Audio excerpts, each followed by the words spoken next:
Not content with writing over 80 books and short stories, Nima was a marvellous playwright as well.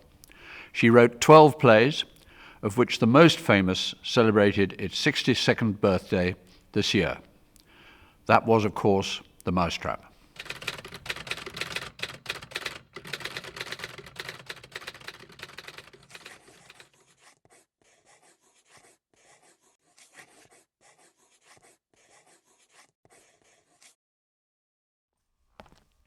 Nima loved the theatre. I remember in the 1950s when I was staying down at Greenway, she came back from London after the first night of witness for the prosecution. I said, "How did it go?" She said, "Actually, it was rather fun." For Nima to describe something as fun, which involved a public appearance, was indeed quite something, and I think illustrated very well her love for the theatre and all it stood for. Witness for the Prosecution, in my opinion, technically her best play, is still hugely successful, and the last time I saw it was in the People's Theatre, Beijing, in Mandarin Chinese. I think Nima loved an interaction with an audience, but I also think it was a technical challenge.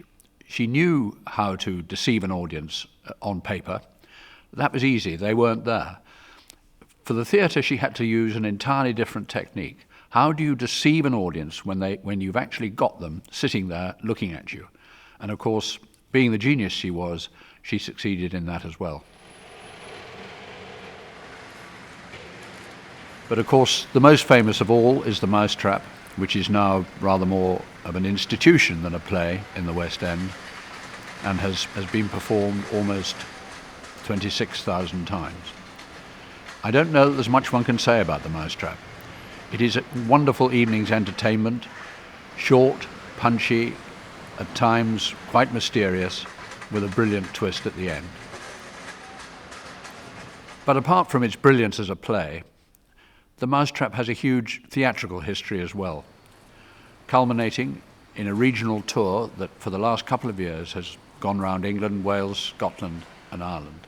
The royalties for which go to my family charity, the Colwinston Charitable Trust, and end up in the hands of many artistic companies, chiefly in Wales. It is a matter of great satisfaction to me that some of the money from this most famous of plays is going back where it belongs, to the arts itself. To celebrate The Mousetrap's 60th birthday, we commissioned Ben Twiston Davies to make a sculpture which now rests in Covent Garden. It involves a head of Nima surrounded by a vast book. On one side is a short story of her life, and on the other, a short account of her work. That this lies in Covent Garden is a tribute to her reputation as a playwright and her connections with the whole West End, which gave so many people so much pleasure.